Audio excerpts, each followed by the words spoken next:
So you want to win at one of the most annoying minigames in Where Winds Meet, or just want to get better rewards quicker? Well, this is the video for you. Today we're gonna take a look at even more things that I wished I knew about sooner, so let's jump right in.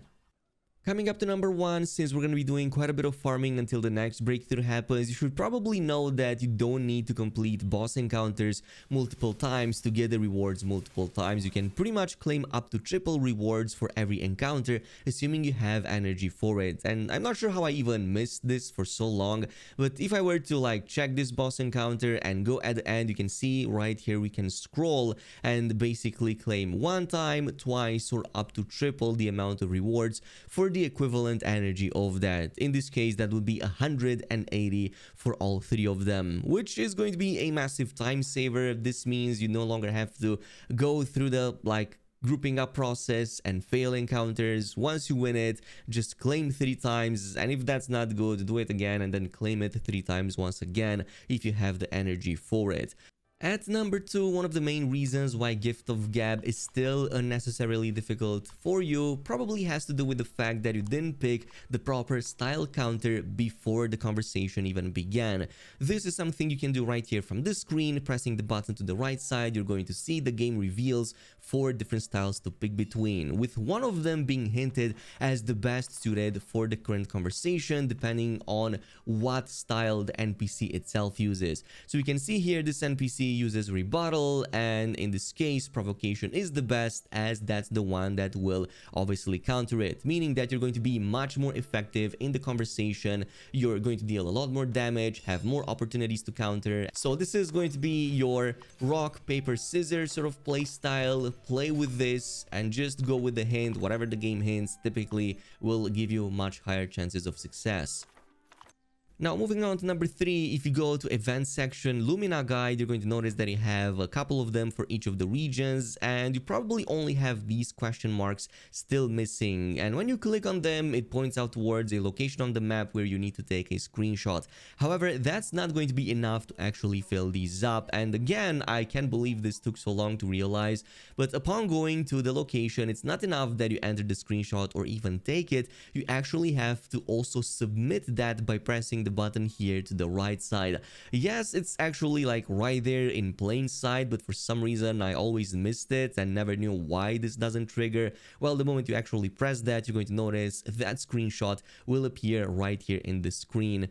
You also get a couple of rewards from it. I'm not gonna lie, the one from Kaifeng is definitely a lot better. You're going to eventually also get some resonating melodies, but the last one will be some extra cosmetics, with the one in Kaifeng being, of course, the Vajra Pestle. It's going to be another weapon you can apply to your character preset, so it's going to be a cosmetic as well. And yes, it totally stacks on top of the other ones we covered before, such as the double ones we got from Antiques, but only if you equip them in other unoccupied slots. Unfortunately, the one for the first region was a little bit of a letdown. Yes, you still get some of the resonating melodies and whatnot, but you only get this inscription of a bird, which is basically just a sticker that you apply in your scenario screen. Unfortunately, it's not something you can equip. And since we're on the subject of customization, you should probably know that you can hide which of the weapons appear on your character, especially if you go right here into your appearance, weapons, and then just press over here on the visibility tab. You're going to be able to just uncheck which one of these even appear on your character. So for example, if you don't like the bow to show up, you can totally unclick that, or maybe your outfit effects, or if you're missing the outfit effects from, I don't know, a gacha pull and don't know why, probably this is the reason why you need to check it back so that you can see it physically appearing. But in this case, it totally helps if you don't want to have so many weapons displayed at the same time. But at number 5, let's talk about the Madiao cards minigame. This is going to be one of the most fun activities once you get the hang of it, and it's actually much easier than you think it is. I'm going to show you only 3 strategies that you need to know to win pretty much every single match out there. So here's the gist of it. First, in order to win, you need to do one of the following 2 things. Either to be left with no cards in your hand, or get everybody around you passed out drunk as a result of catching them in the act of lying. So here are the 3 best rules that will massively increase your odds of success in pretty much every game out there. First of all, you will almost always want to challenge any AI that places 4 or more cards on the deck, because most of the time this means they are lying for at least one of them. So if I were to challenge this one right here, you will see that at least multiple of these the AI was actually lying about, so upon getting caught, they obviously lose the round, they have to drink, the chance of passing out increases to 50% now, and they get all of the cards on the deck back over there. But this does another thing, it now lets you declare your own numbers, letting you pretty much set the rules for the next round until somebody else slips up this way. Second of all, you yourself should not play more than 2 or even 3 cards. I would say that typically 2, unless you have like duplicates of the current ones. So for example, if I were to have, I don't know, like 3 10s, then yes, I would place 3 10s over there and declare that as number 10, as that's obviously going to be the truth. So even if I get challenged, whoever challenges me is pretty much going to lose that round, again letting me declare the next number for the next round, meaning that I set the rules once again. And finally, for the third rule, you should probably keep the yellow cards for as long as possible and not consume them, simply because if you keep them until the last round, that's going to pretty much be a guaranteed win. Yeah, these yellow cards are wild cards, meaning that they can be any other card out there. So let's say you have a 9 and like 4 or 5 of these yellows. If you were to place that number and then all of the 5 yellows, you can declare them all as being 9, and that's going to still be the truth, meaning that even if you get challenged, you will still win the whole round. Another one to keep into account is that you're not always going to be the one starting the turn. Somebody else may declare the numbers for that turn. So in this situation, you kind of have 2 options. Either go with plan A, like I said, and never place down more than 2 or 3 cards so that you don't raise suspicion and don't get challenged by any other AI. But oftentimes you will have matchups that they will back-to-back challenge you no matter what. So in that case, try to get the number that they have declared, and if you only have like 1 card of that, place it down and try to be truthful. So if you get challenged, whoever challenges you will lose that round. So I'm going to show you a practical example right now. So in this case, the one on the left side starts immediately with 5 pieces of 4. However, I know that there's a high chance of that being false, so I immediately challenge them, which proves to be a correct assessment, meaning that now I get to make the game and declare what numbers I want for the next turn. So in this case, I want to gauge how much the AI will want to challenge me. Will they challenge me on every turn or not? So I'm truthfully starting with 2 sets of 9 since I have them right here, going in truthful and declaring just that. And lo and behold, the AI falls for it, challenges me right away. So in this case, it ends up working against them, so they also lose the matchup, meaning that I get to declare things again. So I was still trying to gauge and see if the AI will eventually leave off challenging me on every move. So again, I'm putting in truthful cards, 2 8s, declaring them as such, and in this case, nobody challenges me, meaning that I can get away with cheating in some of the later stages, or at least have a higher chance of being able to do that.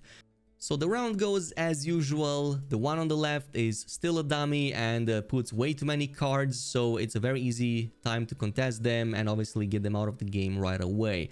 However, let me show you how the AI can also bait you right here. So I was, feeling cocky and whatnot. I was still trying to bait them with truthful cards, which ends up working against my favor because now the AI places 4 pieces. I forgot that they lost one of the matchups before, so they had an excess of cards, which all ended up being actually correct. So I end up losing that, having to drink and getting a whole bunch of cards back into my inventory. So try to keep an eye out for the AIs that lost previous rounds that all of a sudden put multiple cards. Typically, they may have an actual real hand. So from this point on, what happens is that I'm just continuing the way that the game intends me to do. Nobody challenges me. They accept some of the challenges as well. So what I'm doing from this point on is again gauging to see if I'm getting challenged, which sometimes I am, but sometimes I am not. So that's why on this round over here, what I was doing is basically now trying to get away with cheating. So I'm putting in a 3, a 6, and a 7. 7 and pretty much declaring them all as 10 is going to make sense in just a little bit. Why? There's no point declaring them the numbers that you already have placed on the table, because you're still going to lose the round. Declare them a number that's still in your hand so you can at least play it in the next round.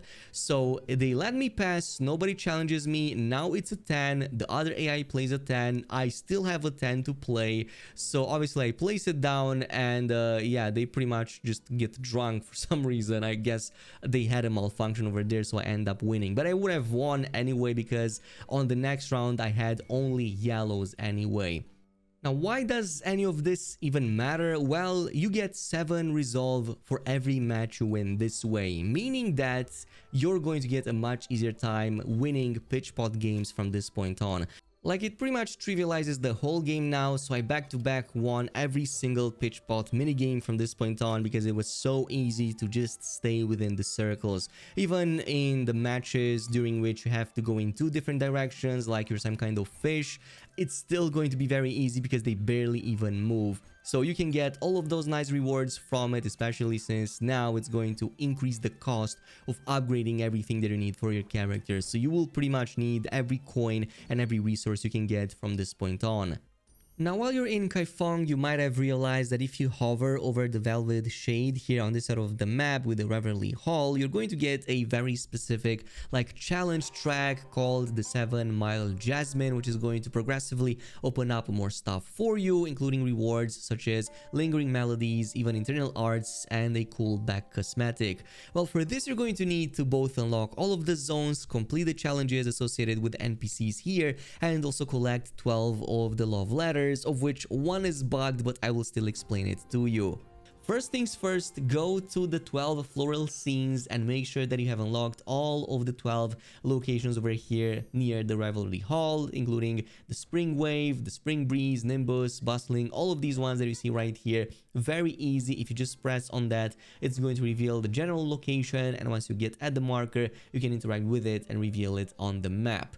From this point on, you also want to make sure that you complete the Shadow in Bloom, which by this point should be accessible to you. This is the same mission that gives you the Blossom Barrage Tome, so if you have that, chances are that you have already completed that. And this is going to be started right here, just south of the Velvet Shade. During this, you're going to go through a mission that already gives you 3 of the items that you already need, such as the gift book, which you got from one of the 7 clues anyway, the Peach Blossom hairpin that Rong gave to you during the mission too, plus at the end of it, once you were done with it, you also got the Orchid hairpin for one of the other encounters too. Which is why from this point on, we're going to focus on the 12 love letters, beginning with the Reverie of Blossoms. For this, we need to discuss with Yue, starting right here on the 2nd floor over at the Reverie Hall. So simply find her on the northwestern part of the wing. So once discussed with her, then move on to the next area. Once done, head outside, further east, and straight to the Silver Flower shop. In this case, we're going to talk to the shopkeeper and inquire about the same NPC once again. Our final piece of dialogue will be with the general manager over at the Springwave Pavilion, so simply make your way on the same path and have that discussion one more time. This is then going to also give you an item called Crabapple Wine. This is something that we now have to bring right here in this corner over at the Bustling Abode, a bit northwest of the same location. So once you are here, you're going to finally meet the NPC you have to meet, so simply give in the wine, and that's going to give you the first love letter right away.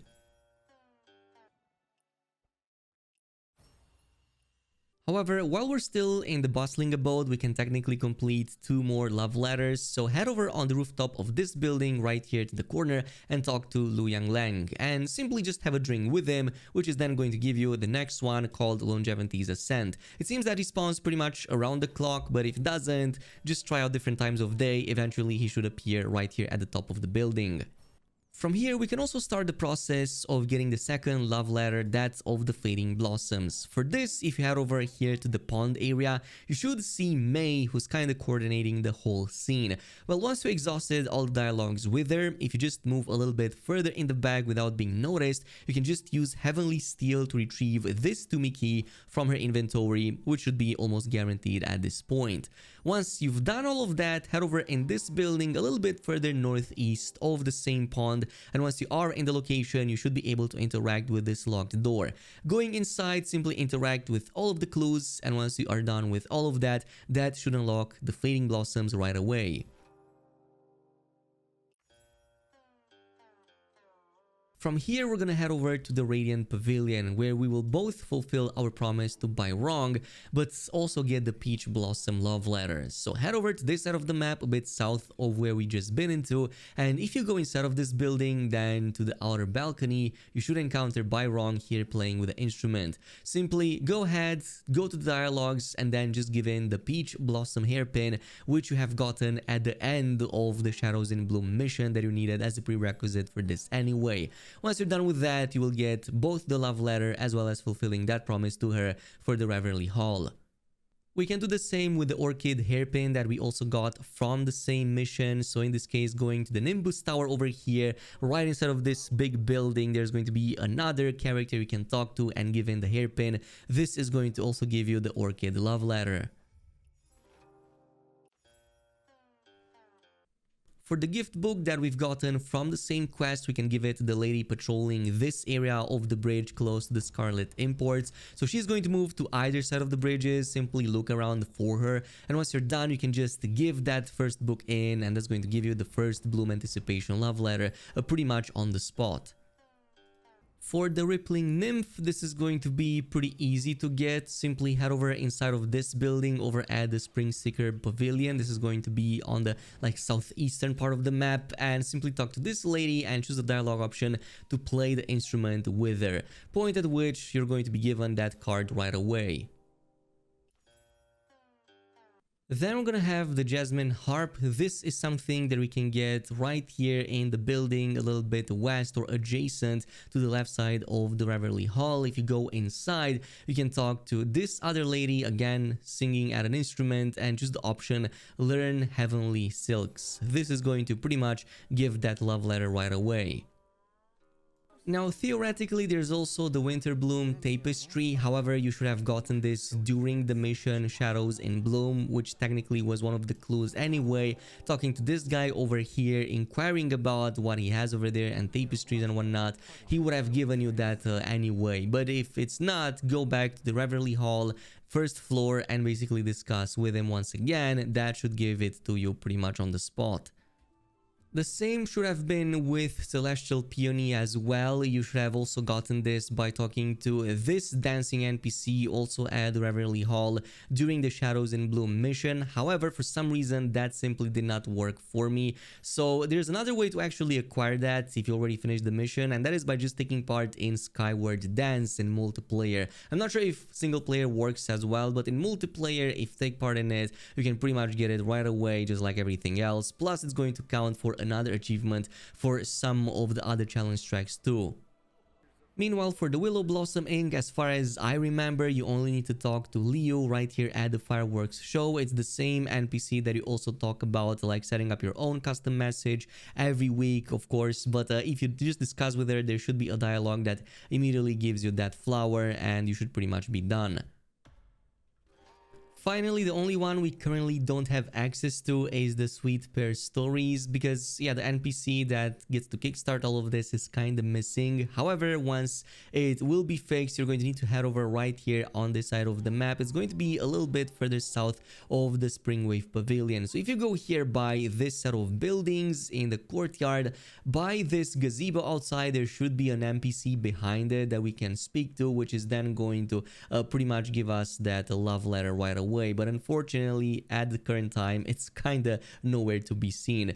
But as you progressed through this and got all of the XP, you should be at the very least a level 5 into the 7 Mile Jasmine, meaning that you have also unlocked this final third tab of the 7-day spring letters. This is basically going to be a weekly reset of achievements that you have to complete regarding Reverie Hall, at the end of which you're going to get some pretty nice goodies. I mean, if you look at this, lingering melodies, internal art notes chests, and a whole bunch of stuff. So weekly you're going to get even more of this. But in the meantime, meantime, there are a few more challenges that we can complete for some of the zones. So let's get started with the easiest, which is the Scarlet imports. For this, we need to head over to this side of the map and basically only release a river lantern ourselves and make a wish, and then reply to 3 other wishing lanterns of other players. So you should find a pickable lantern here to the side, simply pick it off and then place it into water with whatever message you want.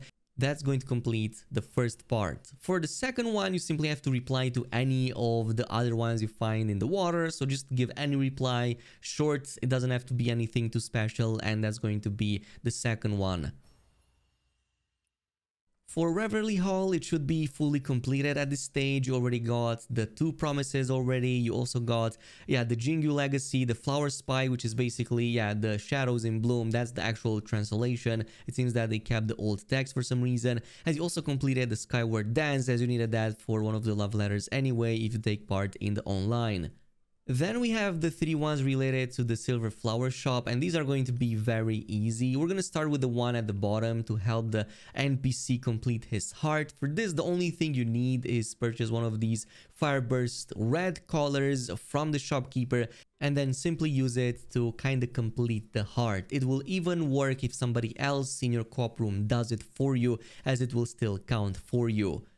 For the green mystery challenge, or the one in the middle, the only thing you need to do is basically purchase a bunch of these sparks of spring. They will be placed on your head if you equip them in the inventory, and you just have to spam them until the green one actually appears. So once you see them with the color green, that challenge should pop up right away and be finished with it. The only one remaining would be to set off 7 different types of fireworks. You have already set 2 of them with, of course, the 2 we already talked about. So simply purchase any of the other 5 that we haven't bought before. So everything besides the Spark of Spring and the Fireburst Gold, just purchase 1 of each of the remaining 5, including, of course, the Skyward Rocket, the Blooming Fireworks, the other colors of the Fireburst with the gold and the white, and the 24 blossoms as well. Place them down, and that's going to count for this and pretty much finish off the whole track. Now for the Springwave Pavilion, we have 3 more related to massaging and obviously taking a bath. We can complete all of these in multiplayer right away. So for the bottom one, massaging others and getting 5 tips, simply take part in the massage minigame, massage other players, but also make sure that you press the button to redeem in the dialogue that pops up once they do give you the likes. That is the way that's going to count the 5 tips. Once you're done, that should be also over with. For the mysterious bath ingredient baptism, simply have anybody in your team or in the same location grab one of these incenses, for example the red one here below the table, and then go right here into the water. You're going to want to press Q to set down, and other members should press E to start the massage. You should be able to achieve this pretty much in an instant. And from here, simply linger in the water until you get the refreshed perk. I'm pretty sure that should be once all of the 3 bars fill, point at which you're also going to get the soak challenge and have all 3 of the Springwave Pavilion completed. Now, as far as the Pearglow Lake one goes, the second and the third ones are going to be completed by just taking part in the Fireworks Festival, the online mode, which is going to be every Friday and I believe Saturday. So at the end of every week, simply take part in this and both participate and collect 5 red envelopes during the festival. So you're going to need to spam in the chat and click through all of those pretty much constantly until you get like 5 red envelopes unlocked. And besides that, you only need like the 7 beauties of the Pearglow Lake. For this, what you need to find is basically 7 kittens with the flowers on their heads, which you will find via this screenshot right here. Simply follow this route and you're going to find them in each of these specific locations. These are the beauties, and once you interacted with the 7th and final cat, that's also going to complete the Pearglow right away. And that should be about it when it comes to all of the stuff you can do that's not weekly. This should bring you pretty close to level 8, or the equivalent of almost 2000 in the floral journey. From that point on, what you have to do is essentially take part in the 7-day spring letters weekly reset, which is more or less going to be about the same. So collecting envelopes from the Fire Festival and also taking part in the festival itself. So once you're done with that, at the end of this, you're pretty much going to get all of the goodies, all of the extra like inner way chests and lingering melodies, plus that final infinite vista. And that, ladies and gents, pretty much concludes today's video. Thanks so much for watching, and I'll see you in the next one.